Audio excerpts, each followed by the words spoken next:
Hi, Brittany. Welcome to the office. I'm Dr. Schramm. It's nice to meet you. Is it okay if I call you Brittany, or is there something else you'd prefer to go by?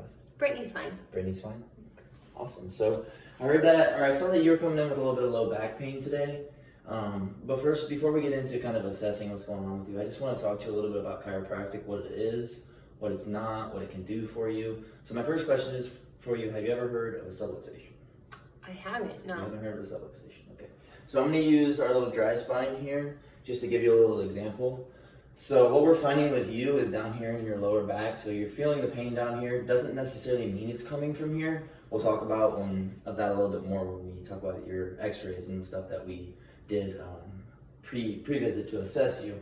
But a subluxation is just, so we have all these spinal nerves that come out of our spinal cord. So think of your brain that controls everything, right? So your brain controls everything that is going on in your body, but it has to get the message to all the different parts of your body, right? So it uses the spinal cord and these spinal nerves that exit out of these little holes called foramen in your spinal cord. So what a subluxation is, an analogy that I like to use is, they don't really exist anymore, but the desktops and the big hardware, the old computers. Yeah. They have, so there's a bunch of cords that go from the desktop to the, I can't think of the name of the box. Like the box that goes to the screen, right? Mm-hmm. So there's a bunch of cords that run from there, right? So if we're getting our information from down here and it needs to come to our screen, it runs through that cord, right? Well, if that cord was to be cut, we wouldn't get any more information, right? Does that make sense? Yeah. So that's kind of like what I like to think of as subluxation. So when our vertebrae move, they cause a pinch on this spinal nerve right here. Mm-hmm. And let's just say, for example, that spinal nerve is going to your stomach, right? And telling your stomach to do something. Well, if we're not getting that message to your stomach anymore, you're going to be seeing that problem occurring in your stomach. Does that make sense? Mm-hmm. Cool. So there are a few things. So we like to say that there's 3 T's that cause vertebral subluxations. So thoughts, traumas, and toxins. So things that we put into our mind, the food, the chemicals that we put into our body, or the traumas. So like you said you're having low back pain. So any kind of trauma, like getting hit or falling, those things can cause those subluxations in your spine. Does that make sense to you? Mm-hmm. All right, cool. So we're just gonna talk about what chiropractic is and what it's not. So chiropractic is not treatment of symptoms and diseases. So our goal is to just strictly to fix those vertebral subluxations, so that way your body can properly heal itself. Does that make sense? Yeah. So your body is naturally trying to correct that vertebra, so that way it can get get that message to, like we said, the stomach. Does that make sense? Mm-hmm. Cool. So a couple things that you will see immediately are some increased mobility, increased function. But long term, we just want to see your spinal cord being in good alignment, so you're functioning optimally. Does that make sense? Mm-hmm. Cool. So I'm just going to ask you a couple questions and just do a little exam on your back. So when did this low back pain start? About 2 weeks ago. About 2 weeks ago? Okay. Mm-hmm.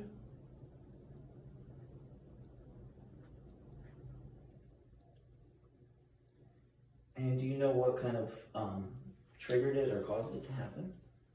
I think it was after working out, doing some deadlifts. Doing some deadlifts. All right. Very common low back occurrence in our office here.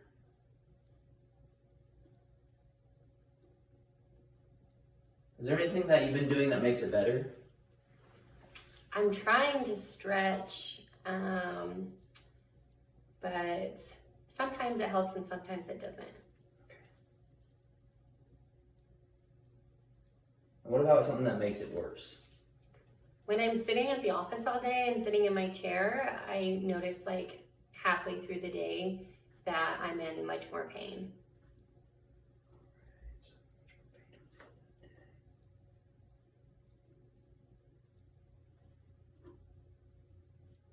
Do you know what kind of pain you're feeling? Is it kind of sharp, a dull, nagging pain? I'd say it's a dull, nagging pain.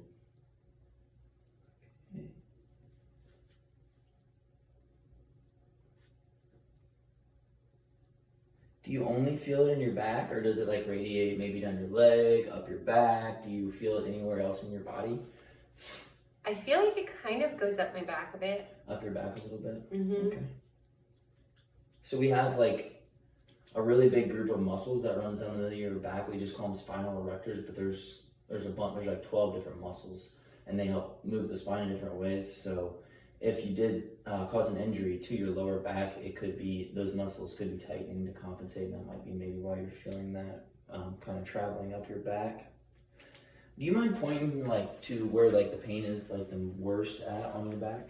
Mm-hmm. Just kind of try to point to it with one finger so you get like a little bit more of a specific location.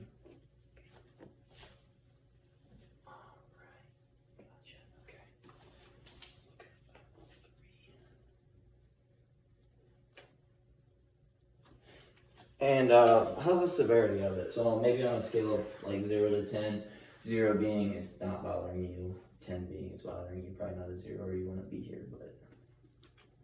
I'd say it's probably like a 7. Does it feel like a constant 7, or do you feel like maybe in the morning, or like you said, when you're sitting at your desk it's a 7, but that only is because it was getting irritated all day? Yeah, I'd say that it's more so a 7 when I'm sitting at my desk. And then when I'm not, it's probably like a 5. And all right, we already talked about that. So let's just talk. Are you all currently on any medications? Are you taking anything over the counter to help compensate for that? No medication. No medications. Okay. And do you use any recreational drugs? No. And have you had any surgeries, especially to your spine or any surgeries that I should know about? No surgeries. No surgeries. Okay. And have you ever been hospitalized? And if so, do you remember when or what for? No.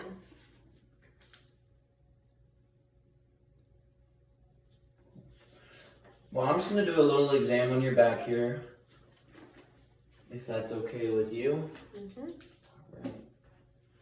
So if you don't mind, I'm just gonna take a seat next to you here on the table. Okay. And I'm just gonna be placing my hand on your lower back, and I'm gonna have you cross your arms, and I'm gonna reach around you, and I'm just gonna do a little bit of motion to see if I can feel what we have going on, okay? Okay.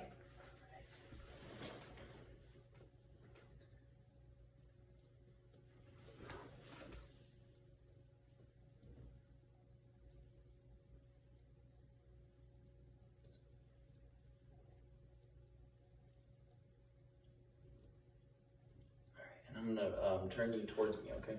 Okay.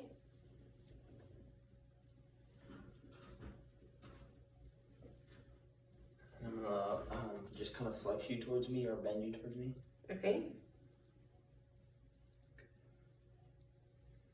I'm gonna do a little bit of the same thing here, just on the other side.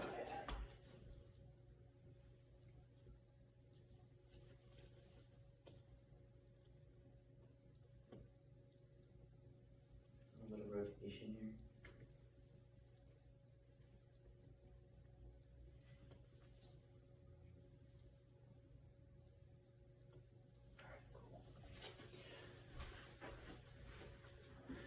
All right, so if you remember when Julie came in, we did some X-rays, a little scan down your back, and so I just want to talk to you about the things that we found in those, and they do match up with what I'm finding when I motion you, so that's a good thing. So we know what we want to correct, right?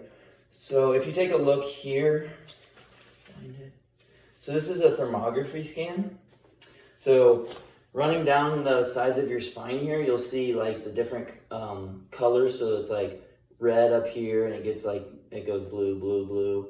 And as we go down, so the reason that it's red up here is because you have a lot more organs up here. So there's a lot more heat up here. And as you go down, it's starting to get colder and colder because we have less organs down here. So something that we use is we look at temperature differences, at certain levels, and we look for differences from side to side. So we don't care that it's warmer up here and colder down here, because that's normal, because we just know the temperature is going to be higher up here because of all those organs.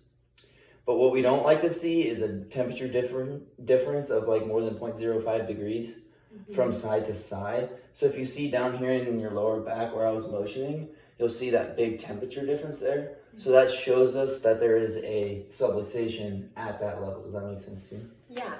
Cool. And then I'm going to show you your x-ray films as well.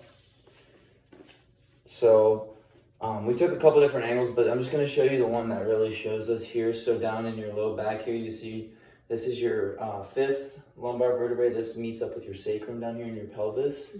So this is that vertebra. So the vertebrae, actually, our spine shows us a good example here. So this is the vertebra, this is the area that we're looking at right here. Between L3 and L4, that nerve is what's being impinged.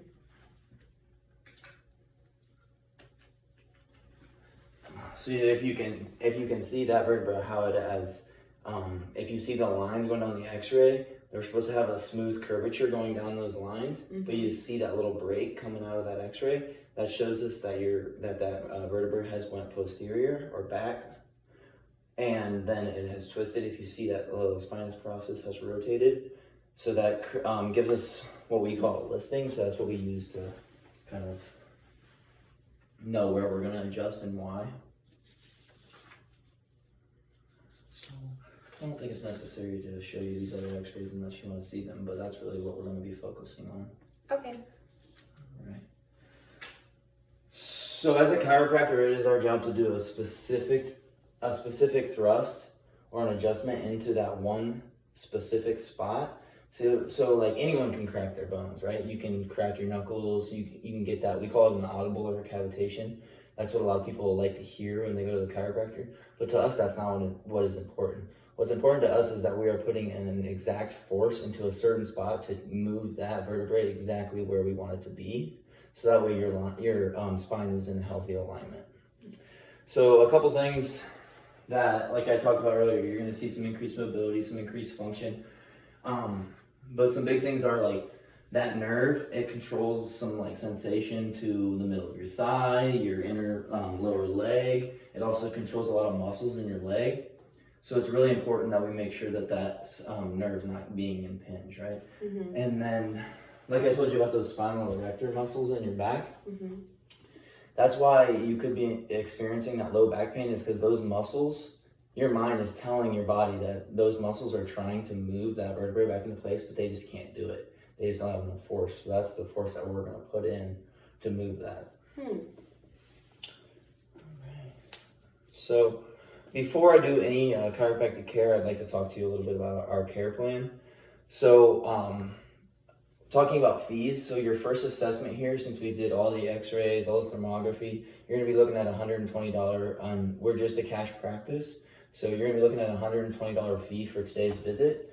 And then you're going to be looking at $40 fees for further visits. So for the care plan that I would like to set up for this specific problem or issue that we're dealing with right now is 10 visits.